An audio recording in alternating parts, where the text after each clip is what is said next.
Hey guys, welcome back to another video, and today we are going to be looking at another top 5 listing, and I haven't done one of these in a while. No particular reason, just other stuff came up as it does, so here we are. Today we are looking at my personal top 5 book to movie adaptations, and I'm going to be giving a little bit of reasons why they're in my top 5. So we are looking at, movies, TV shows, basically book to screen adaptations. They are most likely going to be movies to start off with, but TV shows count too. It is an adaptation from book to screen, and that's what I'm going with. I need to close the window because these birds are losing it. So I do have more than 5. I could go on and on about books to movies that I've really enjoyed, but today, just for the sake of time and trying really hard not to ramble as much as I normally do, we are just going to stick to my top 5, and they are in no particular order. It is really hard to look at a book and try and make it into a movie format, even a TV series. It is hard. There is so much to cover, so many characters, character development. You have to try and be faithful to the book, but you also have to try and do something a little bit new just so it's not predictable, but not too different so you don't upset the fan base. It is a very difficult job, and it's no wonder that so many people have complaints about adaptations because they are never going to fit the expectations that the fans have.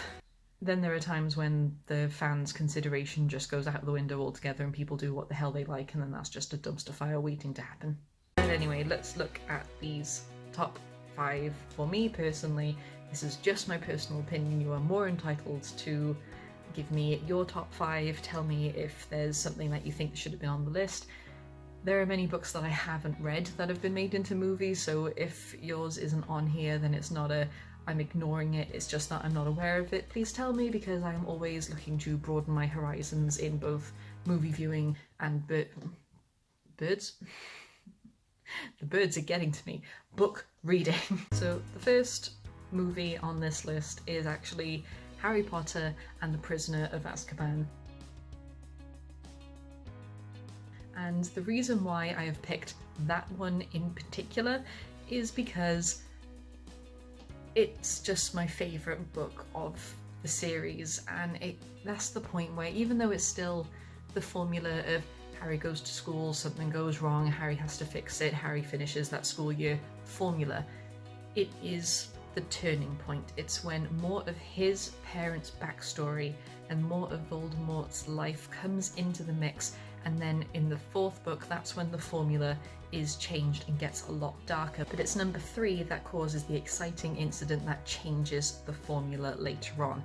It just has so many good characters, and the movie actually does it really well. They handled Lupin brilliantly. Sirius Black is just a treasure. The conflict, the way that Harry learns about bits of his parents' past and how things are starting to tie together, it's all done really well, and it still doesn't lose that magical feeling you get when you're watching these movies, just like when you're reading the books. So that is the first one on this list. It is Harry Potter and the Prisoner of Azkaban. Such a good film, such a good book. The second one is The Help.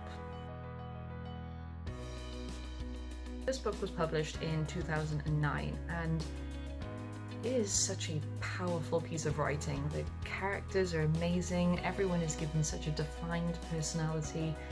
The issues it covers is just so cleverly written from 2 very different perspectives and lifestyles, and I have full respect for it. So when the film came out, I thought, oh, it's either gonna go way overboard to dramatize and romanticize a very horrible situation, or it's going to water everything down to make it look more whimsical and the power of friendship.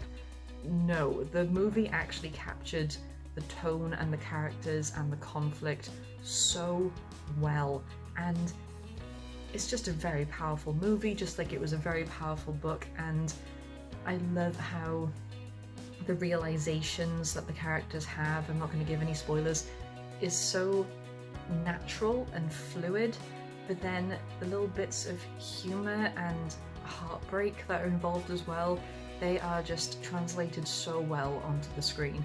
It is just a very cleverly adapted book, and the movie is really worth a watch, and just it's definitely an eye-opener. The next one is A Little Princess. And I know this is such a old children's book. It was published in 1905 and covers the story of a little girl who is put into a boarding school, and she just doesn't quite fit in. She's very whimsical and optimistic and open-minded, and she makes friends with people that she is told she shouldn't. She has this life about her that at the time just wasn't normal, and when things turn, like when her life starts getting worse, again, I'm not going to give spoilers, it is heartbreaking, it is crushing, and you are just rooting for this girl so much. And the movie, now when I say the movie, I mean the 1995 version. It captures that heart and emotion so well, and when you see how her imagination takes over and how she influences the other girls, and you can actually see it in front of you as well as feel it when you're reading, the two go together so well. It is such a sweet movie that will have you in tears. It just captures that emotion so well, and it never feels over the top whimsical, because you are fully aware of the situation this girl is in. She is fully aware of it. In both the book and the movie, she knows this is not a good situation, but just to be able to turn it around in the way she does and have this imagination explode in such a beautiful and open-minded way. Book, movie, both absolutely nail it.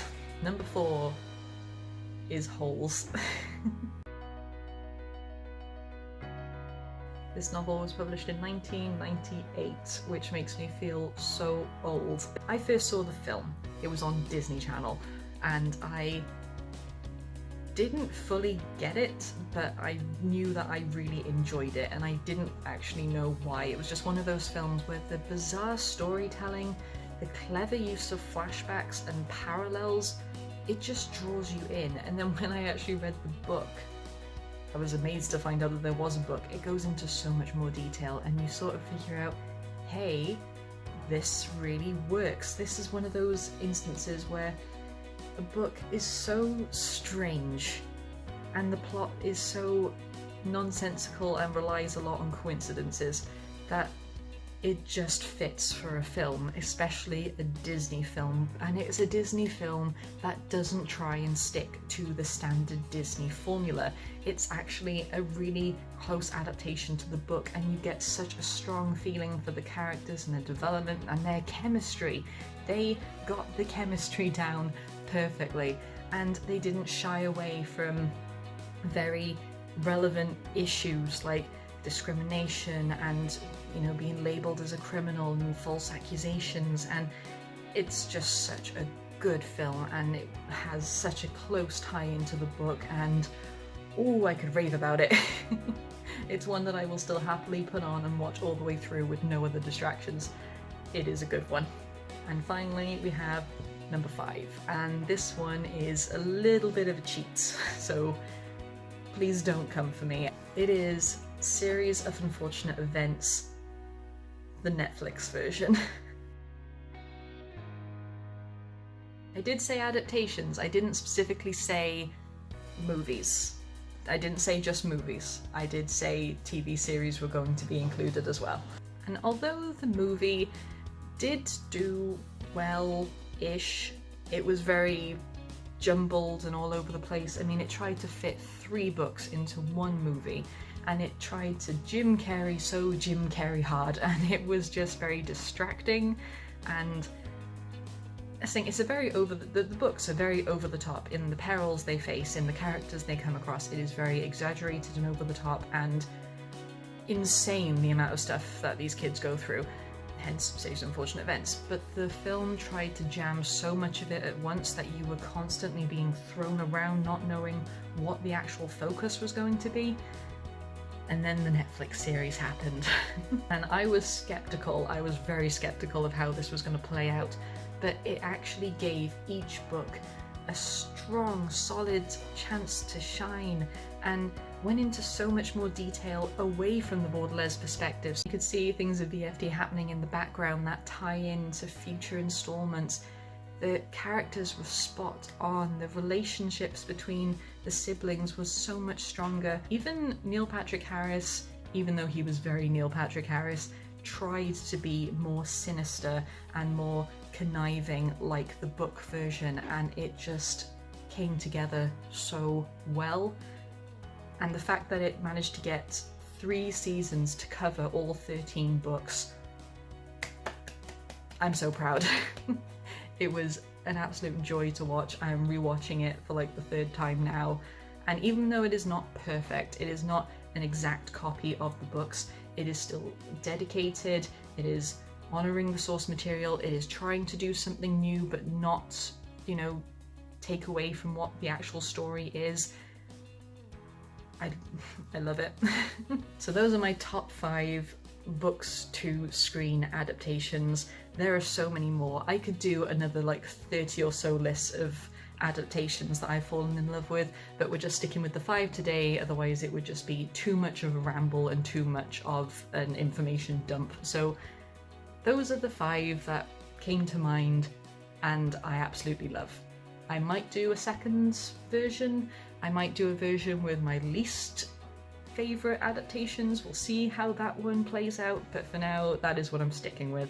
Let me know what favourite adaptations you guys have, let me know if there's any that you can recommend, and I really look forward to hearing what you guys think, and I will see you all in the next video. Goodbye my scribblers.